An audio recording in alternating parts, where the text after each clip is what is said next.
Dear DLL learner, আপনি দেখছেন YouTube channel SMDN tutorial May learning easy with quality materials.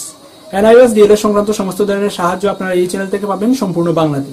তো দেখেন আজকে আমাদের আলোচনার টপিকটা কি। 504 ইউনিট 6 আকৃতি ও স্থান সংক্রান্ত ধারণা পার্ট 2।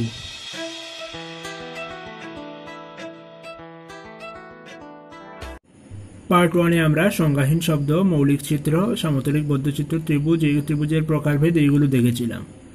তো পরের অংশে যাচ্ছি আমরা।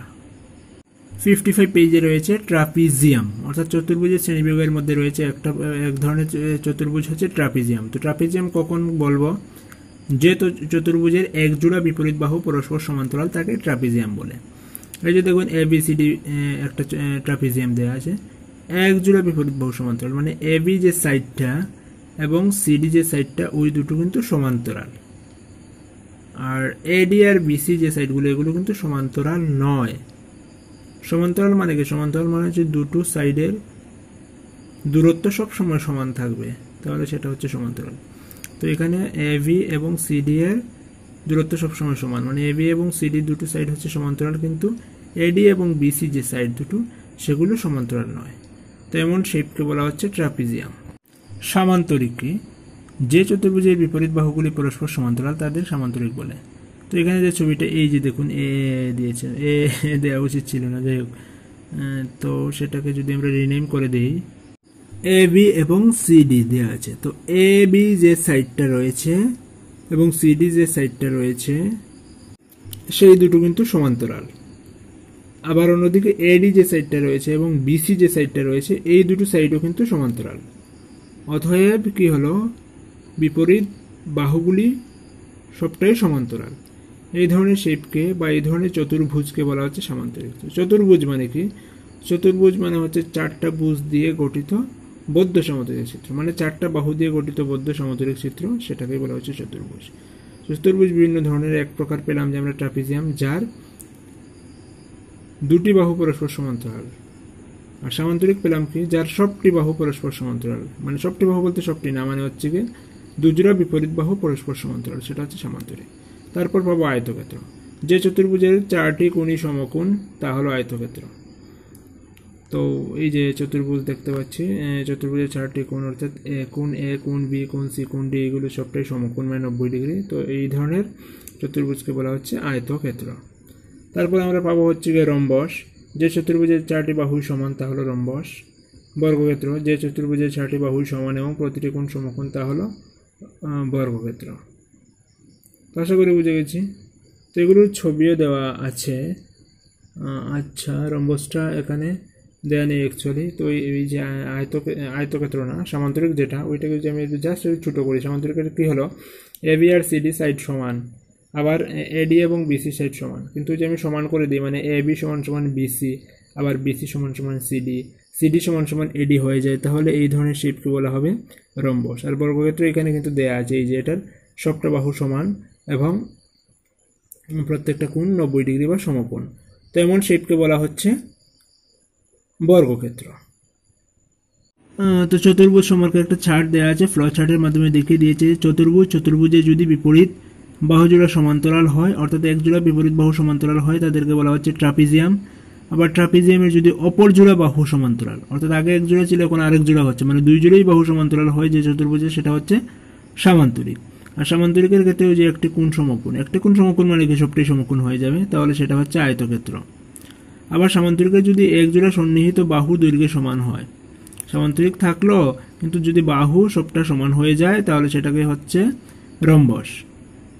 রম্বসের যদি একটি কোণ সমকোণ হয় সেটা হয়ে যাবে বর্গক্ষেত্র। একটি কোণ সমকোণ মানে কি? সবটা কোণই সমকোণ হয়ে যাবে। যদি রম্বসের সবটা কোণ সমকোণ হয় তাহলে সেটা হচ্ছে বর্গক্ষেত্র। আবার যদি আমি আয়তক্ষেত্র থেকে ভাবি, তো আয়তক্ষেত্রে যদি এক জোড়া সন্নিহিত বাহু দৈর্ঘ্য সমান হয়, আয়তক্ষেত্র তো কি দুটো বাহু পরস্পর বাহুগুলি সমান, কিন্তু যদি সবটা বাহু সমান হয়ে যায় তাহলে সেটা হয়ে যাচ্ছে বর্গক্ষেত্র।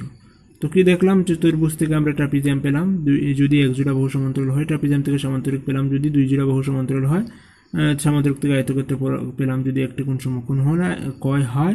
তো আয়তক্ষেত্র থেকে আমরা পেলাম কি? বর্গক্ষেত্র যদি সন্নিহিত বাহু সমান হয়। অন্যথায় আয়তক্ষেত্র সামান্তরিক থেকে আমরা রম্বস পাবো যদি এক জোড়া সন্নিহিত বাহু সমান হয়, রম্বস থেকে আমরা বর্গক্ষেত্র পাবো যদি একটি কোণ সমকোণ হয়। তো এই যে ফ্লোচার্টের মাধ্যমে চতুর্ভুজের সমস্ত ধরনের চতুর্ভুজ দেখিয়ে দেওয়া হলো, সেটা আশা করি বুঝতে সমস্যা হবে না। যেগুলো রয়েছে হচ্ছে সামান্তরিকের পরিসীমা বের করার সূত্র, আয়তক্ষেত্রের পরিসীমা বের করার সূত্র, ক্ষেত্রফল বের করার সূত্র। তো এগুলো আমাদের সবার, আপনার আমার সবারই জানা আছে।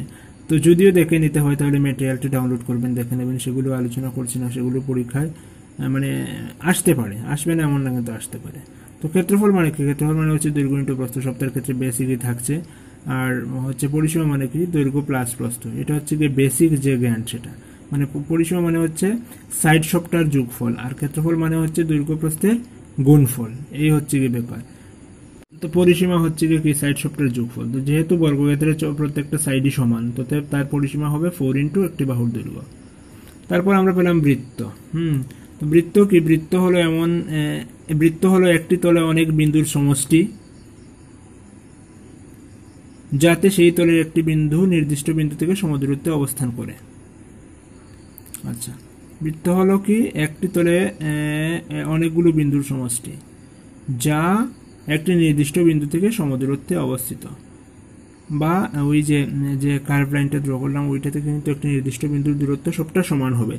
তো যে নির্দিষ্ট বিন্দুর কথা বলা হচ্ছে সেটা হচ্ছে বৃত্তের কেন্দ্র, অর্থাৎ পরিধি থেকে বৃত্তের কেন্দ্রের দূরত্ব যে কোনো দিকেই সমান হবে। আর বৃত্ত হচ্ছে একটি তলে অনেকগুলো বিন্দুর সমষ্টি। তো এই হচ্ছে বৃত্ত, সেটাও সবারই জানা আছে। তো 60 পেজে পাবেন হচ্ছে কি বৃত্তস্থ চতুর্ভুজ। তো বৃত্তস্থ চতুর্ভুজ কি? যে চতুর্ভুজের শীর্ষবিন্দুগুলি বৃত্ত অবস্থান করে তা বৃত্তস্থ চতুর্ভুজ। এই যে ছবি দেওয়া আছে, একটা চতুর্ভুজের শীর্ষবিন্দুগুলি বৃত্ত অবস্থান করছে, অতএব এটা হচ্ছে একটা বৃত্তস্থ চতুর্ভুজ। তারও কিছু প্রপার্টি আছে। বৃত্তস্থ চতুর্ভুজের বিপরীত কোণগুলোর সমষ্টি 180 ডিগ্রি। অর্থাৎ এখানে যেটা দেখতে পাচ্ছেন চতুর্ভুজ এ বি সি ডি দেওয়া আছে। তো angle A plus angle C মানে এ কোণ এবং সি কোণের যোগফল 180, আবার বি আর ডি কোণের সমষ্টি হচ্ছে 180। সেটা হচ্ছে বৃত্তস্থ চতুর্ভুজের একটা বৈশিষ্ট্য। এটা অন্যভাবে দেওয়া আছে যে বৃত্তস্থ চতুর্ভুজের বিপরীত কোণগুলি পরস্পর সম্পূরক। তার আলটিমেটলি মানে কি? দুটোর সাম 180, তো মানে হচ্ছে কি দুটোর যোগ করলে 180 হচ্ছে, তার মানে ওরা হচ্ছে পরস্পরের সম্পূরক। অর্থাৎ সম্পূরক মানে কি? আমরা একটু আগে পেয়েছিলাম যে দুটো কোণের যোগফল যদি 180 হয় তাহলে সেটা হচ্ছে সম্পূরক কোণ। আর পূরক কোণ আবার মনে করে দিচ্ছি, যদি দুটো কোণের সমষ্টি 90 ডিগ্রি হয় তাহলে সেই দুটো কোণকে বলা হচ্ছে একে অন্যের পূরক কোণ। 62 পেজে কিছু প্রশ্ন দেওয়া আছে, তো আনসার বলে দিচ্ছি। সামান্তরিকের দুটি সন্নিহিত বাহুর দৈর্ঘ্য সমান হলে সেটি হচ্ছে রম্বস। বৃত্তের ব্যাসার্ধ হলো রেখাংশ যা বৃত্তের একটি বিন্দু থেকে কেন্দ্র যুক্ত করে। যদি একটি বৃত্তচাপের মান 64 ডিগ্রি হয় তাহলে বিপরীত বৃত্তচাপের বিষুব কোণের মান কত হবে? আচ্ছা, তো আমি বলি একটা বৃত্তচাপের কেন্দ্রস্থ কোণ আর পরিধিস্থ কোণের মধ্যে কিন্তু একটা সম্পর্ক রয়েছে। কেন্দ্রস্থ কোণ হচ্ছে পরিধিস্থ কোণের দ্বিগুণ। তো এখানে যেহেতু কেন্দ্রস্থ কোণ বলেছে 64, তা পরিধিস্থ কোণ কত হবে? পরিধিস্থ কোণ কিন্তু কেন্দ্রস্থ কোণের অর্ধেক হয়। কেন্দ্রস্থ কোণের অর্ধেক হয় পরিধিস্থ কোণ, আবার পরিধিস্থ কোণের দ্বিগুণ হয় কেন্দ্রস্থ কোণ। অর্থাৎ পরিধিস্থ কোণ যদি হয় 1 ডিগ্রি তাহলে কেন্দ্রস্থ কোণ হবে 2 ডিগ্রি। পরিধিস্থ কোণ যদি হয় 5 ডিগ্রি কেন্দ্রস্থ কোণ হবে 10 ডিগ্রি। ঠিক তার উল্টা, কেন্দ্রস্থ কোণ যদি 10 ডিগ্রি হয় পরিধিস্থ কোণ হবে 5 ডিগ্রি। আচ্ছা, তো বৃত্তচাপের মান 64 ডিগ্রি, তাহলে বৃত্তের বিপরীত বৃত্তচাপের বিষুব কোণের মান কত হবে? তার মানে এখানে কি? এটা হচ্ছে আলটিমেটলি যে একটি বৃত্তের কেন্দ্রস্থ কোণ হচ্ছে 64 ডিগ্রি, তাহলে পরিধিস্থ কোণের মান কত হবে? তো পরিধিস্থ কোণের মান কি হচ্ছে? তার অর্ধেক হয়ে যায়, সেটা হচ্ছে কি 32 ডিগ্রি হবে। তারপরে যেটা দেওয়া আছে বৃত্তস্থ চতুর্ভুজের বিপরীত কোণগুলির যোগফল হলো কত ডিগ্রি? তো যোগফল হলো 180 ডিগ্রি। ঠিকই আছে। তারপর আমরা পাচ্ছি যে ত্রিভুজের সর্বসমতা। সর্বসম মানে কি? তো সর্বসমতা কিন্তু শুধু ত্রিভুজের না, সবটার ক্ষেত্রে আছে। যেমন রেখাংশের সর্বসমতা, দুটো রেখাংশ সর্বসম বলা হবে যখন তাদের দৈর্ঘ্য সমান হবে।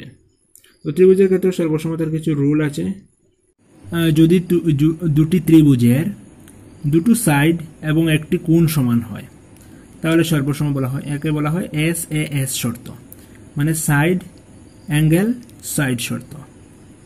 আবার আছে যদি দুটো ত্রিভুজের 3টে সাইডই সমান হয় তাহলে সেটাও সর্বসম, মানে হচ্ছে SSS সাইড সাইড সাইড সর্বসমতার শর্ত। রয়েছে AAS শর্ত, মানে হচ্ছে অ্যাঙ্গেল অ্যাঙ্গেল সাইড। অর্থাৎ যদি ওই যে ছবির মধ্যে দেওয়া আছে দুটো ত্রিভুজের দুটো কোণ এবং একটি সাইড সমান হয় তাহলে এই ত্রিভুজ দুটিকে বলা হচ্ছে সর্বসম। আচ্ছা, তারপর আরেকটা দেওয়া আছে RHS। RHS মানে কি? Right angle hypotenuse and side. মানে হচ্ছে যদি এই দুটি সমকোণী ত্রিভুজ হয়, এটা সব ক্ষেত্রে ব্যবহার করতে হয় না। যদি দুটি সমকোণী ত্রিভুজ হয় তাহলে এই সমকোণ যদি সমান থাকে, মানে একটা কোণ সমান থাকলো, হাইটটা সমান থাকলো আর হাইপোটেনাসটা সমান থাকলো, তাহলে হচ্ছে গিয়ে ত্রিভুজ দুটো সর্বসম। তো আমার এত দরকার নেই, আমি যে আগে তিনটা পেলাম যেটা A S S S S S S, এই তিনটা হচ্ছে সর্বসমতার শর্ত। তো এখান থেকে ছোট্ট একটা প্রশ্ন করে নেওয়া যাক যে নিচের কোনটি ত্রিভুজের সর্বসমতার শর্ত নয়? S S S, S A S, A S A এবং এ এ এ। তো সেটা নির্দ্বিধায় আনসার হবে এ এ এ, যেগুলো ত্রিভুজের সর্বসমতার শর্ত নয়। তারপর 70 পেজে রয়েছে কিছু শূন্যস্থান পূরণ, যে দুটি রেখাংশ সর্বসম হবে যদি তাদের দৈর্ঘ্য সমান হয়। আনসার হচ্ছে দৈর্ঘ্য সমান হয়। দুটি কোণ সর্বসম হবে যদি তাদের পরিমাপ সমান হয়। যদি দুটি ত্রিভুজ সর্বসম হয় তাহলে সন্নিহিত কোণের মান সমান। দুটি প্রতিসম ত্রিভুজের আকৃতি সমান। এগুলো একটু দেখে রাখবেন। আচ্ছা, আয়তঘন পাচ্ছি, ঘনক পাচ্ছি। তো আয়তঘন যেহেতু যদিও আমরা আগে পেয়েছি ইট আকৃতির, যেটা দৈর্ঘ্য প্রস্থ উচ্চতা রয়েছে, এটা হচ্ছে আয়তঘন। তো এখন দেখেন এই ঘনকটা কি? যে আয়তঘনের দৈর্ঘ্য প্রস্থ উচ্চতা সমান থাকে বলা হচ্ছে ঘনক। উদাহরণস্বরূপ আমরা দিতে পারি যেমন লুডুর ছক্কা, এটা একটা ঘনক, কারণ দৈর্ঘ্য প্রস্থ উচ্চতা সবটাই সমান রয়েছে। তারপর নোট দিয়ে লেখা আছে 74 পেজে, চুং হলো বৃত্তাকার ভূমিযুক্ত প্রিজম। তো সেখান থেকে যদি প্রশ্ন হয় যে বৃত্তাকার ভূমিযুক্ত প্রিজমকে কি বলা হয়, তো সেটা হচ্ছে চুং। আচ্ছা, তারপর হচ্ছে মিশরের ফারাওদের সমাধি হলো পিরামিড। আচ্ছা, পিরামিড ত্রিভুজ আকৃতির, পিরামিডের 4টি শীর্ষবিন্দু, 6টি প্রান্ত এবং 4টি তল রয়েছে। তো এই যে একটা পিরামিড দেখুন, ওই যে পিরামিডটা দেওয়া আছে, তো তার শীর্ষবিন্দু কয়টা দেখাই যাচ্ছে, উপরে একটা নিচে 4টা, মানে মাফ করবেন, এটা বলেছে ত্রিভুজ আকৃতি ত্রিভুজ আকৃতি পিরামিড। তো ত্রিভুজ আকৃতি পিরামিড মানে কি? ত্রিভুজের 3টার উপরে একটা 4টা শীর্ষবিন্দু। আর প্রান্ত কয়টা? প্রান্ত তো থাকবে 6টা, নিচের 3টা আর সাইডের উপরের মানে সাইডের 3 দিকের 3টা, মানে হচ্ছে 6টা। তল কয়টা? নিচের একটা তল আর ওই সাইডের 3 দিকের 3টা তল, মানে হচ্ছে 4টা তল। বললাম যে গোলকের আয়তন, গোলকের আয়তন কি? গোলকের আয়তন হচ্ছে কি 4πr²। আর মানে কি? গোলক যে বৃত্তের অংশ, সেই বৃত্তের ব্যাসার্ধটা হচ্ছে আর। আচ্ছা, তাহলে পাই কি, বা পাইয়ের মান কত? তো পাইয়ের মান হচ্ছে 22/7 বা 3.14। আচ্ছা, তো এখানে যদি প্রশ্ন হয় যে পাইয়ের মান হলো, বলে দেখুন 4টা অপশন দেওয়া আছে, 4/3, 3/4, 22/7, 7/22, তাহলে আনসারটা হচ্ছে 22/7। এটাই হচ্ছে পাইয়ের মান। তারপর রয়েছে জ্যামিতি বাক্সের উপাদান ব্যবহার করে জ্যামিতিক চিত্র অঙ্কন। তার মধ্যে দেখুন লেখা আছে জ্যামিতি বাক্সের উপাদান হলো scale, divider, compass, set square, একটি 45 থেকে 45 সেট স্কোয়ার, একটি 60 থেকে 30 সেট স্কোয়ার। আচ্ছা, তো এইগুলো আমরা জানি। স্কেল তো আমরা সবাই জানি। আর ডিভাইডার মানে কি? ডিভাইডার মানে হচ্ছে দুই প্রান্ত যে মানে চুক্কা করা থাকে, সেটা হচ্ছে ডিভাইডার। আচ্ছা, আমি দেখিয়ে দিচ্ছি জ্যামিতি বক্সের জিনিসগুলো। তো এই যে দেখুন জ্যামিতি বক্স, জ্যামিতি বক্সের মধ্যে প্রথমে দেখিয়ে দিচ্ছি স্কেল। এই যে রয়েছে একটা স্কেল, এটা হচ্ছে স্কেল। তারপর কি বলেছে? তারপর বলেছে ডিভাইডার। এই যে একটা রয়েছে দুই প্রান্ত সরু চোকা করা যেটা শেপ রয়েছে, সেটা হচ্ছে কি ডিভাইডার। এটা দিয়ে আমরা বিভক্ত করতে পারি, ডিভাইড করতে পারি, সেটা হচ্ছে ডিভাইডার। তারপর রয়েছে কম্পাস। তো কম্পাস তো সবাই আমরা জানি, এটা হচ্ছে গিয়ে কম্পাস, যেটাকে পেন্সিল লাগিয়ে আমরা কিছু ড্র করতে পারি, সেটা হচ্ছে কম্পাস, এইটা কম্পাস। তারপর রয়েছে সেট স্কোয়ার। সেট স্কোয়ার, এই যে দুটি সেট স্কোয়ার, এটা হচ্ছে সেট স্কোয়ার, এটা 45 degree by 45 degree set square. আর রয়েছে আর একটা সেট স্কোয়ার রয়েছে 60 ডিগ্রি বাই 30 ডিগ্রি, এটা হচ্ছে 60 degree by 30 degree set square. তারপর একটা রয়েছে প্রোটেক্টর বা ছাদা। এই যে ওইটা হচ্ছে প্রোটেক্টর বা ছাদা। ওইটাতে কোন আঁকা আছে, ওই যে এখানে রাখলে, সাদা কাগজে রাখলে বুঝতে পারবেন, ওইখানে বোঝা যাবে কোনগুলো আঁকা রয়েছে। দেখুন যে 0 ডিগ্রি থেকে 0, 10, 20, 30, 40, 50, 60 এইভাবে। তো এখানে দুটো লাইন লেখা আছে। যখন স্টুডেন্টরা ড্র করবে তখন কিন্তু নিচের যে লাইনটা দেখা আছে 0, ওই নিচে উপরে একটা দেয়া আছে এবং নিচে দেয়া আছে। নিচে দেখুন ডান দিক থেকে শুরু হয়েছে 0 থেকে, আর উপরে যেটা আছে ডান দিকে শুরু হয়েছে 180 থেকে। তো আমরা নিচের লাইনটাই হিসেবে ধরব এবং নিচের লাইন দিয়েই আমরা ড্র করব। তো এই হচ্ছে মোটামুটি আমার জ্যামিতি বক্সের কম্পোনেন্টগুলো। তো এখন ধরো যে প্রশ্ন করা হলো নিচের কোনটি জ্যামিতি বাক্সের উপাদান নয়, বলে 4টে অপশন দেওয়া হলো, স্কেল, কম্পাস, ডিভাইডার বা রুলার, এগুলো। তো তো নিশ্চয়ই স্কেল রয়েছে, কম্পাস রয়েছে, ডিভাইডার রয়েছে, রুলার যেটা রয়েছে সেটা কিন্তু জ্যামিতি বক্সে নেই, বা এখানে দিতে পারে রুলার বা বৃত্ত বা ঘনক বা যে কোনো কিছু দিয়ে দিতে পারে। তো স্কেল, কম্পাস, ডিভাইডারগুলো থাকছে, আর বাকি যে অপশনটা সেটা থাকছে না। সেটা তো আপনারা নিশ্চয়ই বুঝে গেছেন। আচ্ছা, যাই হোক। তারপর রয়েছে যে 90 ডিগ্রি কোণ কীভাবে অঙ্কন করবেন, 45 ডিগ্রি কোণ কীভাবে অঙ্কন করবেন, 120 ডিগ্রি কোণ কীভাবে অঙ্কন করবেন, এইগুলো। তো এইগুলো আমি অঙ্কন করে দেখাচ্ছি না। যদি আপনারা না পারেন তাহলে আমাকে কমেন্ট করে বলবেন, আমি হাতে কলমে দেখিয়ে দেবো কিভাবে অঙ্কন করতে হয়। এগুলো আমি জাস্ট এখন স্কিপ করছি। রয়েছে প্রশ্ন, একটি সরলরেখার উপর লম্ব সমদ্বিখণ্ডক এঁকে সরলরেখাকে কয়টি সমান ভাগে ভাগ করা যায়? তো সেটা হচ্ছে লম্ব সমদ্বিখণ্ডক, যেহেতু বলেছে সমদ্বিখণ্ডক মানে 2 ভাগে ভাগ করা যায়।